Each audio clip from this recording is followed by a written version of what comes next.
Հիմա էլի խնդրում եմ ներեցեք ինձ կրկնաբանության համար, բայց էլի մտքովս ոչ թե մտքովս անցավ, այլ էլի հասկացա,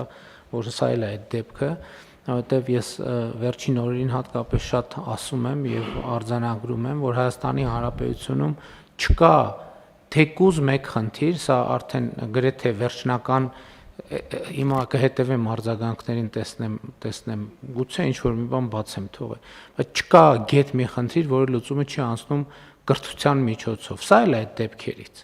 որովհետև ինչպես այս խնդրի հետ առնչվել, ինչպես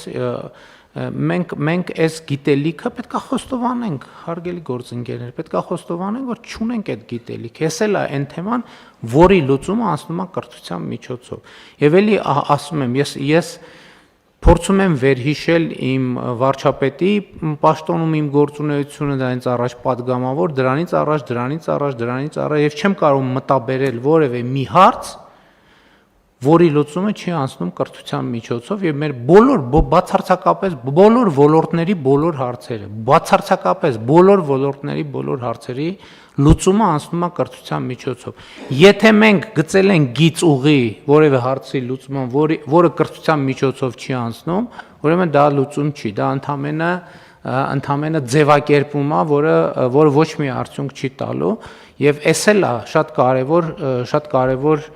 հանգամանք է, որ մենք կառավարության նիստում հատուկ սրան անդրադառնում ենք, սա նաև կրթությունն է մեզ համար, որ մենք պետքա ի վերջո կառավարությունը առաջնորդն է երկրի եւ հանրության։ Եվ կառավարությունը այո, պետք է առաջնորդի այդ թվում այս դեպքում մարդկանց իրազեկելով, մարդկանց ցույց տալով, մարդկանց հորդորելով, խնդրելով, ճանապարհը ցույց տալով,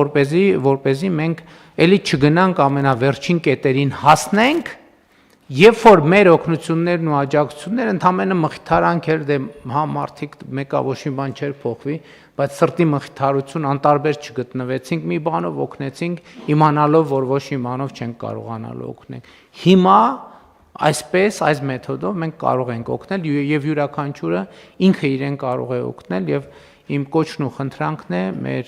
մեր հարգելի կանանց, որպեսզի նրանք անպայման այս կանխարգելիչ հետազոտությունները անցնեն։